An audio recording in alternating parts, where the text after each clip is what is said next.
Welcome back to another episode of the Early Afternoon Show. I'm your host, Chef.boi, and today we are joined by the world-renowned visionary and theorist famous for advocating for communism, back from the dead, for this special visit, Mr. Karl Marx. Young Karl Marx was a visionary. He saw the world in a way that no other man did. He criticized the society that we have become, and now here he is today to tell us more about his beliefs and ideology. Thank you for joining us. It's such a pleasure to have you join us today. Oh please, call me Karl, and the pleasure is mine, truly. It is a breath of fresh air to be up among the living once more. So Karl, could you tell us more about Marxism and the ideas that come with it? Of course. Now, Marxism is a social, political, and economic philosophy named after myself, which examines the effect of capitalism on labor, productivity, and economic development, which argues for a worker revolution to overturn capitalism in favor of communism. For you see, Shane, the relationships that people have with the economy shape everything else. Its ideas, relationships, belief system, and even its culture. Over the years, society has transformed from a feudal system into capitalist societies, which are based around two social classes, the ruling class and the working class. Now, the ruling class of the bourgeois own the means of production, which, for instance, are factories. The working class, called the proletariat, are those who are exploited, taken advantage of, for the wage, for the labor. What this means is that the ruling class will use the working class to produce goods simply to line their pockets. The system therefore creates great inequalities in society between the two social classes. Through a capitalist system, the rich become richer and the poor become oh so much poorer, and the living conditions become worse and worse as the social inequality grows. This false class consciousness creates the idea that people are not aware of the true extent to which they are exploited. They must therefore come together and overthrow the system through a revolution. For it is not the conscience of man that determines their being, but on the contrary, their social being that determines their consciousness. Through this type of society, there will be no social differences. Private ownership of property will be abolished. Everyone will be equal once more. Wow, Karl, this is really enlightening. But I'm afraid that our time has come to an end. Once again, thank you for coming. Thank you for having me. For those of you back home, stay tuned for our next segment.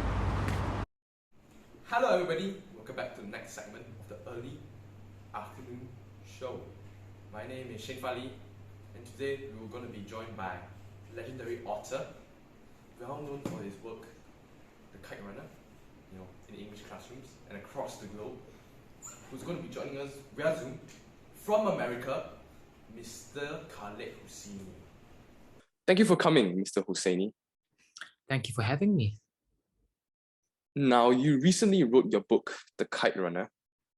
Yes. Sold at your local library, by the way. Tell me about it.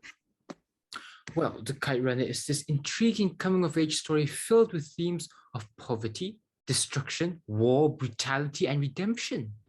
This tale follows our main protagonist Amir in a homodiegetic narration as he recounts his life story, much like a memoir.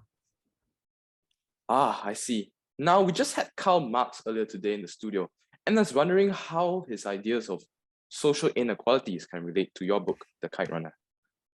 Well, in my book, I write about how Amir and his friend Hassan come from completely different backgrounds. Amir is this rich kid who has a father that drives an American car, whilst Hassan is this boy in the minority group of Afghanistan whose father works for Amir's family, thus showing Marx's ideas of there being two social classes, the ruling class and the working class. Now, this class difference is what ultimately causes a rift in the friendship between the two, as Amir never truly sees Hassan as his equal, as his half-brother. Indeed. Now, let's talk about poverty here and destruction, and how do you demonstrate that in your novel? Well, in chapter 19, ravaged by the effects of war, Amir returns to Afghanistan and witnesses the destruction of the place he once called home. On page 231 of the Kite Runner, there's a vivid description of the terrain as they drive through Afghanistan, through the quote. On either side of the road, I saw chains of little villages sprouting here and there, like discarded toys among the rocks.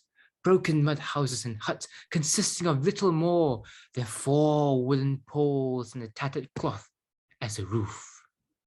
Now, the visual imagery present in this one moment is quite powerful since it demonstrates how colonization and the war has resulted with the destruction of these buildings. The phrase chains of little villages sprouting here and there like discarded toys among the rocks is also really beautiful since it brings forth a variety of meanings. For instance, chains of little villages could suggest a new growth and establishments of civilizations in Afghanistan following the rise of the Taliban. However, this could also be analyzed as the destruction and breaking up of communities, hence the line sprouting here and there, demonstrating just how negatively impactful the presence of the Taliban have been to the point where literal communities have been broken apart and divided following their arrival. I wanted to use toys as a symbol of the people who have been affected because I felt it really encapsulated their innocence, vulnerability, and their helplessness. It directly contrasts with the grotesque actions of the perpetrators.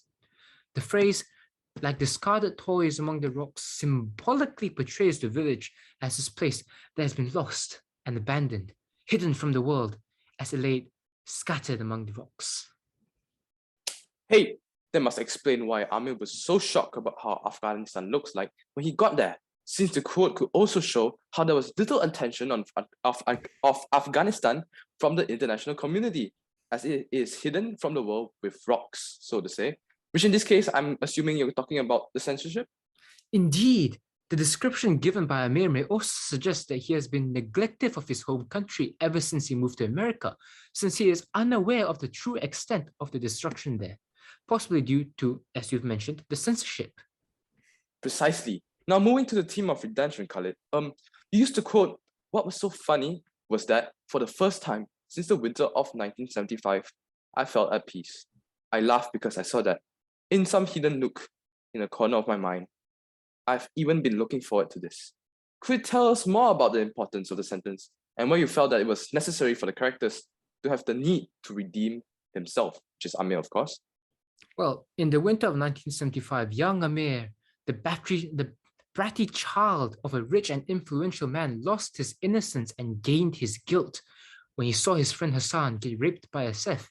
And he stood there and asked himself if this was the price that needed to be paid in exchange for his father's love and affection. For you see, back then, young Amir was this selfish and self-centered character that simply threw his loyal friend Hassan under the bus. He did not care about him, let alone see him as a friend. Instead, he saw Hassan as a tool to win his father's heart.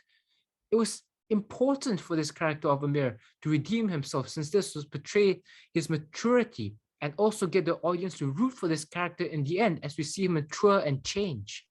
Now, in reference to the quote, some may say that Amir getting beaten up by a Seth was his redemption arc, since punishment is seen as a more vivid form of redemption, for we associate pain with payment for our sins. However, that is not the true redemption arc of Amir, since that really happens when Amir learns to love Hazara, his nephew, the son of his half-brother, Hassan, whose name of his nephew is Sorab. Now, this is shown with Amir going back to Afghanistan to save his nephew, going through thick and thin, back to a country that's terrorized with war, to save his nephew and take him back to America. I see. Now, you've previously touched upon the brutality of the Taliban. Could you tell us a bit more about that? Oh, sure. Now, I would say that upon returning to Afghanistan, the Taliban plays a crucial role in shaping Amir's experience. They were arguably the catalyst for the stark differences between the Afghanistan Amir used to know compared to the one he returns to. See, there is now a complete lack of freedom with no ounce of the bustling livelihood that used to surround the streets. My intention with the novel was that I wanted to show a large change in the power structure as one of the factors that contributed to the difference in society, as well as a large reason for the outright brutality. One of the most jarring scenes of the Taliban's brutality can be found on page 271, where Amir witnesses his first public execution in the football stadium. The Taliban, looking absurdly like a baseball pitcher on the mound, hurled the stone at the blindfolded man in the hole. It struck the side of his head. The woman screamed again. In this instance, I choose to use the simile comparing the Taliban officer to a baseball pitcher on the mound as he prepares to throw the stone. To most people, it would seem insensitive to compare an execution to a sport, but that is exactly what I intended. I wanted to portray the cold, unfeeling nature of the Taliban, showing how they simply viewed stowing as a sport or mere game and nothing more. This lack of consideration just adds to the sadistic impression of the Taliban, their thoughtlessness to again reaffirmed when they continue with the brutal stoning despite hearing the women scream again. Going back to the existence of social inequality, I wanted to show this power imbalance between the Taliban and normal citizens. The blindfolded man and the screaming woman, although both committed wrongdoings, had no right to defend themselves. Instead, the Taliban simply took these vulnerable people's lives into their own hands. With the use of succinct, short sentences, I wanted to build tension and force readers to focus on the one action or sound at that specific time and place. I wanted the aftershock that Amir felt from watching the execution firsthand to be something that readers also experience through my description and his narration.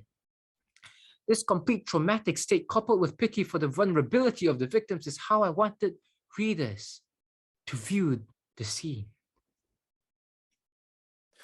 Well, Mr. Husseini, it is a pity that all things must come to an end, but I'm afraid that our time for this segment is up. Thank you once again for coming. Oh, thank you for having me.